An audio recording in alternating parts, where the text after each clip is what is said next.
Halo. Kali ini Pak Guru akan membagikan soal jawaban UK tahun 2024 modul 1 yang sudah lengkap dengan pembahasan. Semoga soal ini dapat menambah wawasan bagi kita semua. 1. Pada setiap mata pelajaran, terdapat sejumlah capaian pembelajaran atau CP sebagai kompetensi pembelajaran yang harus dicapai oleh peserta didik pada setiap fase. Rumusan CP tersebut memberikan gambaran tentang tujuan umum dan ketersediaan waktu untuk mencapai tujuan tersebut dalam 6 etape yang disebut fase.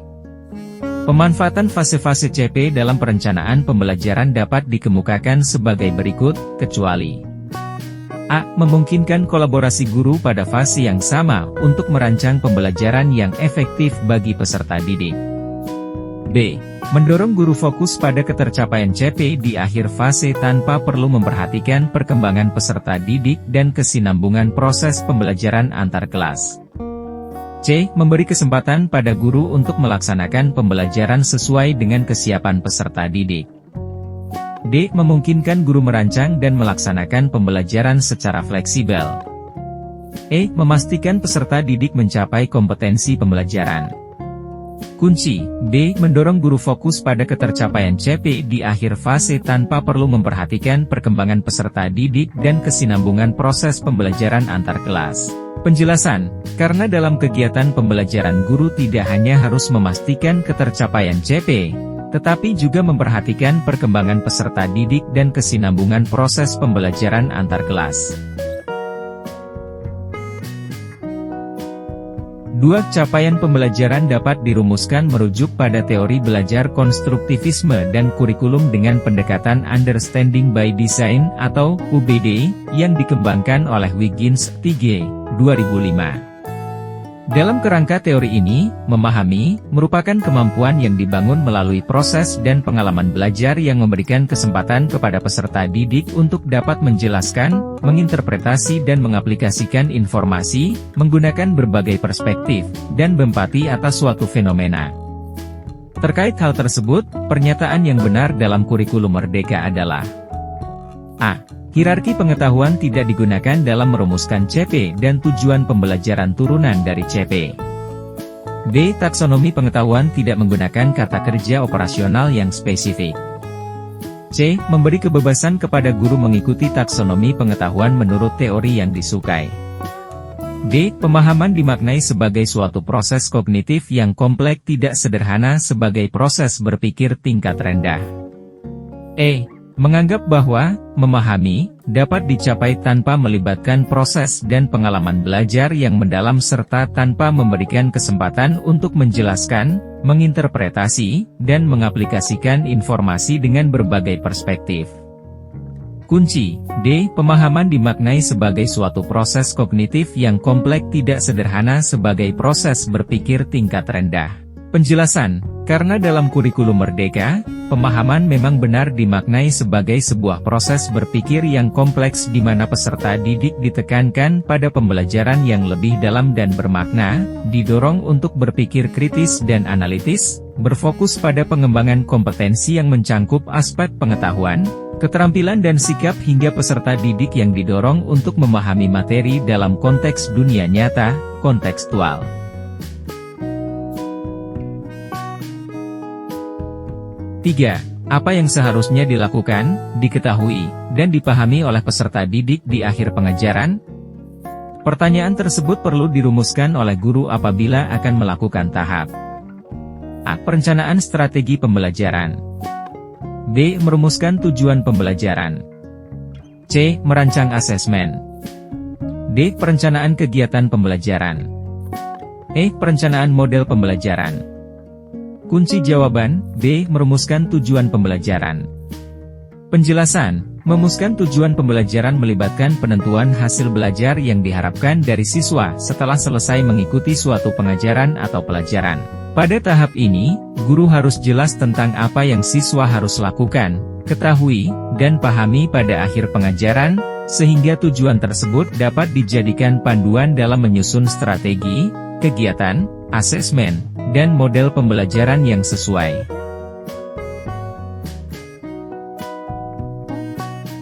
4. Bagaimana saya mendesain kegiatan pembelajaran agar peserta didik yang beragam dapat mendapat tujuan pembelajaran? Merupakan pertanyaan penting yang perlu dipertimbangkan pada tahap A. Merencanakan model pembelajaran. B. Merumuskan tujuan pembelajaran. C. Merancang asesmen. D. Merancang kegiatan pembelajaran. E. Merencanakan strategi pembelajaran. Kunci jawaban, D. Merancang kegiatan pembelajaran. Penjelasan, rancangan kegiatan pembelajaran adalah tahap di mana guru mengembangkan aktivitas dan metode pengajaran yang akan digunakan di kelas. Pada tahap ini, penting untuk mempertimbangkan keragaman peserta didik dalam hal gaya belajar, kebutuhan khusus, kemampuan, minat, dan latar belakang budaya. 5 fase-fase yang perlu dilakukan untuk merancang perencanaan pembelajaran berbasis prinsip UBD adalah A. Merancang asesmen, merancang kegiatan, dan merumuskan tujuan pembelajaran. B. Merancang asesmen, merumuskan tujuan, dan merancang kegiatan pembelajaran. C. Merancang kegiatan, merumuskan tujuan, dan merancang asesmen pembelajaran. D. Merumuskan tujuan, merancang kegiatan, dan asesmen pembelajaran. E. Merumuskan tujuan, merancang asesmen, dan kegiatan pembelajaran. Kunci jawaban, E. Merumuskan tujuan, merancang asesmen, dan kegiatan pembelajaran.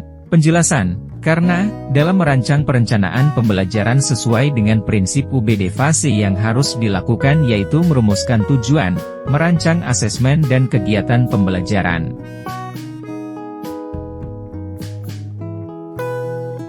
6. Bagaimana saya dapat mengetahui bahwa pembelajaran telah mencapai hasil belajar yang diinginkan? Pertanyaan tersebut perlu dirumuskan oleh guru ketika akan melakukan tahap A. Merencanakan model pembelajaran. B. Merumuskan tujuan pembelajaran. C. Merancang asesmen. D. Merancang kegiatan pembelajaran. E. Merencanakan pendekatan pembelajaran. Kunci jawaban, C. Merancang asesmen. Penjelasan, ketika guru ingin mengetahui apakah pembelajaran telah mencapai hasil belajar yang diinginkan, mereka harus merancang asesmen yang tepat. Tahap ini melibatkan penentuan metode dan alat asesmen yang akan digunakan untuk mengukur pencapaian tujuan pelajaran.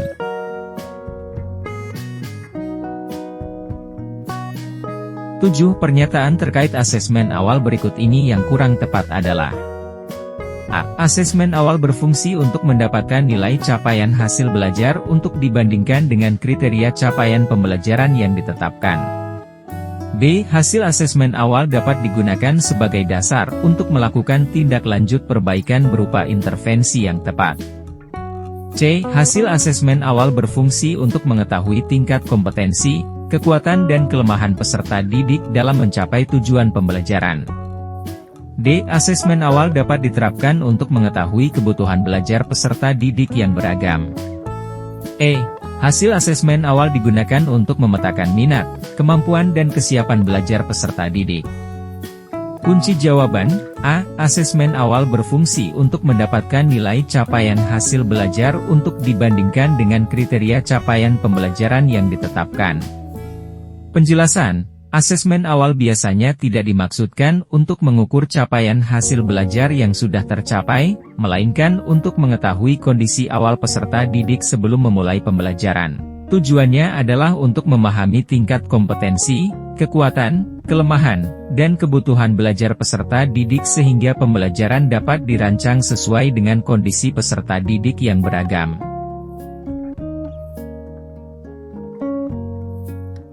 8 pernyataan terkait kriteria ketercapaian tujuan pembelajaran, KKTP, berikut ini yang benar adalah A. Hasil KKTP dapat digunakan untuk merefleksi proses pembelajaran dan menganalisis tingkat penguasaan kompetensi peserta didik. B. KKTP merupakan standar yang ditetapkan untuk menentukan ketercapaian tujuan pembelajaran, TP. C. KKTP dapat disusun melalui pendekatan rubrik. D. KKTP dapat disusun melalui deskripsi kriteria dan interval nilai. E. Semua benar. Kunci jawaban E. Semua benar. Penjelasan, Karena memang benar hasil KKTP dapat digunakan untuk merefleksikan proses pembelajaran dan menganalisis tingkat penguasaan kompetensi peserta didik. KKTP merupakan standar yang ditetapkan untuk menentukan ketercapaian tujuan pembelajaran, TP. KKTP dapat disusun melalui pendekatan rubrik hingga KKTP dapat disusun melalui deskripsi kriteria dan interval nilai.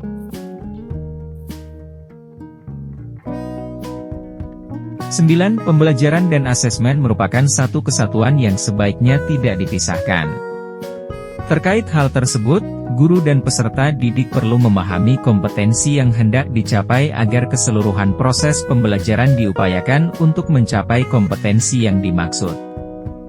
Kaitan antara pembelajaran dan asesmen digambarkan dan diilustrasikan melalui ilustrasi berikut, kecuali A. Guru harus memastikan bahwa tujuan pembelajaran sudah sesuai dengan tahapan dan kebutuhan peserta didik berdasarkan hasil asesmen awal. B. Guru dapat mengukur capaian hasil belajar peserta didik pada akhir pembelajaran jika diperlukan.